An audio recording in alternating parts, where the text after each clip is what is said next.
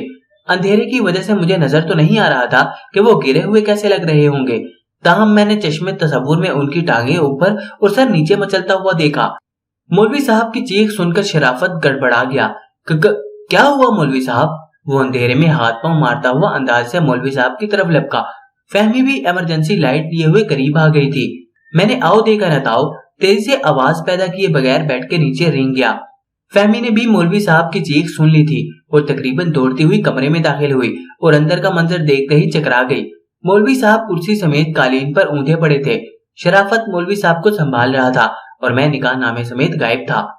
فہمی کے حلق سے دبی دبی چیخ نکل گئی۔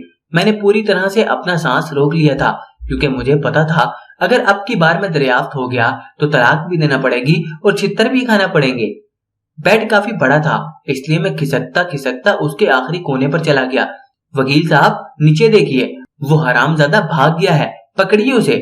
فہمی پوری قوت سے چلائی اور شرافت سمجھ گیا کہ اب اسے مجھے مسٹر اور آپ کہہ کر بلانے کی کوئی ضرورت نہیں۔ وہ مولوی صاحب کی کرسی آدھی سیدھی کر چکا تھا۔ فہمی کا جملہ سنتے ہی اس نے کرسی وہیں چھوڑ دی اور چھلانگ لگا کر سیڑھیوں کی طرف بھاگا۔ مولوی صاحب دوبارہ الٹ کر گرے، البتہ اس بار مجھے ان کی کوئی آواز نہیں آئی۔ اسی دوران ایک جھپاکا ہوا اور لائٹ آ گئی۔ فہمی زخمی شیرنے کی طرح کمرے میں بل کھا رہی تھی۔ اس کا بس چلتا تو وہ مجھ پر بھیڑیے چھوڑ دیتی۔ بجلی آتے ہی اس نے ایمرجنسی لائٹ ایک طرف پھینکی اور فرش پر گرا ہوا نکاح نامے کا دوسرا کاغذ اٹھانے کے لیے نیچے جھکی۔ میرا دل اچھل کر حلق میں آ گیا۔ اس کے بال آگے کو جھک آئے تھے۔ 1 سیکنڈ کے لیے بھی وہ اپنی نظروں کا زاویہ 90 ڈگری پر کر لیتی تو مجھے گھسیٹ کر بیٹھ کے نیچے سے نکال سکتی تھی، لیکن قسمت پوری طرح سے میرا ساتھ دے رہی تھی۔ اس نے نکاح نامہ اٹھایا اور پڑھ کر غصے سے پرے پھینک دیا۔ سیٹھ خوبصورت بدستور بے ہوش تھا اور اب اس کے خراٹوں کی آواز گدھے کی آواز میں تبدیل ہو چکی تھی۔ فہمی نے بتایا تھا کہ وہ کل سے پہلے ہوش میں نہیں آئے گا۔ اس کا مطلب ہے فی الحال باہر نکلنے میں خطرہ ہی خطرہ ہے۔ میں نے دل ہی دل میں خود سے کہا۔ مجھے مولوی صاحب میں بھی کوئی حرکت نظر نہیں آ رہی تھی، یا تو وہ بے ہوش ہو گئے تھے یا خالق حقیقی سزا ملے تھے، لیکن فہمی کو مولوی صاحب کی کوئی پرواہ نہیں تھی۔ اسی دوران فون کی گھنٹی بجی اور فہمی نے بھاگ کر فون اٹھا لیا۔ ہیلو، ہاں فہمی بول رہی ہوں۔ غضب ہو گیا شاہ رخ، وہ کمینہ نکاح کے بعد یہاں سے بھاگ گیا۔ ہاں میں بہت پریشان ہوں۔ نہیں ڈیڈی کو کچھ نہیں پتا، میں نے ان کو چائے میں نیند کی گولیاں دے کر سلا دیا ہے۔ اوکے۔ وہ فون بند کر کے مڑی اور ایک طویل سانس لیتی ہوئی صوفے پر گر گئی۔ اس نے اپنی گردن صوفے کی پشت سے لگا کر خود کو ڈھیلا چھوڑ دیا تھا۔ اس کے پیر مجھے بیڈ کے نیچے سے بالکل صاف اور قریب نظر آ رہے تھے۔ میں سب کچھ بھلا کر پوری محویت سے اس کے پیر دیکھنے لگا۔ سفید بے داغ پیر دیکھ کر میرا بڑا جی چاہا کہ کوئی چھوٹی سی شرارت کروں، لیکن پھر دماغ نے سمجھایا کہ اس چھوٹی سی شرارت کا نتیجہ بڑی سی مرمت کی شکل میں بھی نکل سکتا ہے، اس لیے میں باز رہا۔ تھوڑی دیر میں شرافت ہانپتا کانپتا اندر داخل ہوا۔ میڈم کچھ پتا نہیں چلا، مجھے لگتا ہے وہ اپنے گھر بھاگ گیا ہے۔ چوکیدار نے بھی کسی کو نہیں دیکھا، وہ یقیناً دیوار پھلانگ کر گیا ہے۔ فہمی زور سے اچھلی۔ اوہ یس، اس مردود کا اپنے گھر کے علاوہ اور ٹھکانہ بھی کیا ہے؟ چلو جلدی سے اس کے گھر چلتے ہیں۔ لیکن میڈم وہ مولوی صاحب، شرافت نے کچھ کہنا چاہا۔ گولی مارے مولوی صاحب کو، میں اتنی بڑی مصیبت میں پھنسی ہوئی ہوں اور آپ کو مولوی صاحب کی سوچ رہی ہے۔ کچھ نہیں ہوتا، ہوش آئے گا تو خود ہی گھر چلے جائیں گے۔ میڈم ایک بات کہوں، اگر آپ برا نہ منائیں۔ شرافت نے گلا صاف کیا اور دروازے کی طرف بڑھتی ہوئی فہمی یکدم رک گئی۔ جی فرمائیے۔ وہ میڈم میں یہ کہنا چاہتا تھا کہ آپ کمالے سے ہی شادی کر کے طلاق کیوں لینا چاہتی ہیں؟ یہ خدمت تو میں بھی، میرا مطلب ہے کہ فہمی کے ہونٹ پھڑکنے لگے۔ وکیل صاحب میرا خیال ہے آپ اپنے کام سے کام رکھیں تو زیادہ بہتر ہے۔ مجھے کیا کرنا ہے اور کیا نہیں یہ میں اچھی طرح سے جانتی ہوں۔ جی بالکل ٹھیک فرمایا آپ نے، شرافت نے فوراً پینترا بدلا۔ تو پھر آئیے میرے ساتھ۔ فہمی نے اسے اشارہ کیا اور وہ کسی سحر زدہ معمول کی طرح اس کے پیچھے پیچھے لپکا۔ میں پہلے خوش ہوا، پھر پریشان۔ خوش اس لیے کہ اب میرے لیے میدان صاف تھا، اور پریشان اس لیے کہ اب وہ اماں ابا کے پاس جائیں گے اور وہاں پتہ نہیں کیا صورتحال پیش آ جائے۔ میں نے بیڈ کے نیچے سے نکل کر کھڑکی کی درز میں سے دیکھا، ان کی گاڑی گیٹ سے باہر نکل رہی تھی۔ میرے ہاتھ پاؤں پھول گئے۔ میں تو آج تک کٹی ہوئی پتنگ لوٹنے کو ہی دنیا کا سب سے مشکل کام سمجھتا رہا تھا۔ آج اندازہ ہوا کہ مشکل کام کچھ اور بھی ہوتے ہیں۔ پہلے میں نے سوچا کہ یہیں چھپا رہتا ہوں، پھر خیال آیا کہ اگر وہ لوگ واپس آ گئے تو میں چوہے دان میں پھنس جاؤں گا، لہٰذا بہتر یہی ہے کہ فرار ہوا جائے۔ لیکن کیسے؟ گیٹ پر تو چوکیدار تھا اور دیواریں اتنی اونچی تھی کہ اگر میں ان پر چڑھ بھی جاتا تو دوسری طرف چھلانگ مارنے کی مجھ میں ہمت نہ تھی۔ میں نے ایک لمحے کے لیے کچھ سوچا، پھر تمام احتیاطیں بالائے طاق رکھتے ہوئے سیڑھیوں سے نیچے اترا اور سیدھا چوکیدار کی طرف بڑھتا چلا گیا۔ چوکیدار گیٹ کے پاس بیٹھا نسوار سے دل بہلا رہا تھا۔ مجھے آتے دیکھ کر اچھل کر کھڑا ہو گیا۔ اس کی آنکھوں میں شدید حیرت اور تذبذب نظر آ رہا تھا۔ غالباً وہ یہ سوچ رہا تھا کہ مجھے پکڑ لے یا کچھ نہ کہے۔ شاید فہمی اور شرافت نے اسے میرے بارے میں کچھ خاص نہیں بتایا تھا۔ میں نے اس کی اسی کیفیت کا فائدہ اٹھاتے ہوئے گھبرائے ہوئے لہجے میں کہا، خان صاحب جلدی سے اندر جاؤ، جلدی سے، سیٹھ صاحب بے ہوش ہو گئے ہیں۔ سیٹھ کے بے ہوش ہونے کا سنتے ہی چوکیدار کے ہاتھ پاؤں پھول گئے اور نسوار والی ڈبی اس کے ہاتھ سے نیچے گر گئی۔ او خوچا، کیا ہوا سیٹھ صاحب کو؟ وہ ہکلایا۔ پتہ نہیں کیا ہوا، تم فوراً ان کے پاس پہنچو، میں ڈاکٹر کو لے کر آتا ہوں، جلدی جاؤ، میں چلایا اور خان دیوانہ وار اندر کی طرف دوڑا۔ گیٹ کھلا ہوا تھا۔ میں نے مزید وقت ضائع کیے بغیر دڑکی لگا دی۔ رات آدھی سے زیادہ گزر چکی تھی، ہر طرف گپ اندھیرا تھا۔ اس وقت کسی ویگن کا ملنا تو محال تھا، لہٰذا میں پیدل ہی گھر کی طرف دوڑ رہا تھا۔ مین سڑک پر پہنچ کر میں نے ادھر ادھر دیکھا کہ شاید کوئی بس یا ویگن نظر آ جائے، لیکن ہر طرف خاموشی تھی۔ عام حالات ہوتے تو شاید میں اندھیرا اور تنہائی دیکھ کر پلک جھپکنے میں بے ہوش ہو جاتا، لیکن یہ معاملہ کچھ اور تھا، اس لیے میں نے جی کڑا کر کے تیز تیز چلنا شروع کر دیا۔ مجھے پتا تھا کہ چوکیدار نے سیٹھ کو بے ہوش دیکھ کر شور مچا دیا ہوگا، اور اس شور کو سن کر مولوی صاحب یقیناً ہوش میں آ چکے ہوں گے اور جی بھر کے مجھے بد دعائیں دے رہے ہوں گے۔ مجھے سمجھ نہیں آ رہی تھی کہ گھر کی طرف جاؤں یا کسی اور طرف نکل جاؤں۔ میں جانتا تھا کہ جب شرافت اور فہمی کو میں گھر پر نہیں ملوں گا تو فہمی ہمیشہ کی طرح سب سے پہلے پولیس میں رپورٹ کرے گی اور پولیس لازماً میرے گھر کی نگرانی پر لگ جائے گی۔ پھر بھی نہ جانے کیوں میرے قدم اپنے گھر کی طرف ہی اٹھ رہے تھے۔ پتہ نہیں کیوں مجھے یقین سا تھا کہ اگر میں گھر پہنچ گیا تو بچ جاؤں گا۔ اچانک دور سڑک پر سے کسی ویگن کی ہیڈ لائٹس قریب آتی ہوئی دکھائی تھی۔ میں نے اللہ کا شکر ادا کیا۔ اسی لمحے مجھے یاد آیا کہ میرے پاس تو ویگن کا کرایہ بھی نہیں۔ یہ خیال آتے ہی میرا دل سر پیٹ لینے کو چاہا۔ میں نے مایوسانہ انداز میں اپنا رخ فٹ پاتھ کی طرف موڑ لیا۔ میری حیرت کی انتہا نہ رہی جب ویگن سڑک چھوڑ کر میری طرف آنے لگی۔ میں رک گیا اور عین اسی لمحے مجھ پر انکشاف ہوا کہ یہ ویگن نہیں ہے بلکہ پولیس کا ڈالا ہے۔ خوف سے میرے پاؤں جم گئے۔ تو دوستو، آپ کو آج کی یہ قسط کیسی لگی کمنٹ میں ہمیں لازمی بتائیں۔ ویڈیو کو لائک کریں اور چینل کو اگر آپ نے ابھی تک سبسکرائب نہیں کیا تو چینل کو سبسکرائب کر کے ساتھ موجود گھنٹی کے بٹن کو لازمی دبا دیں۔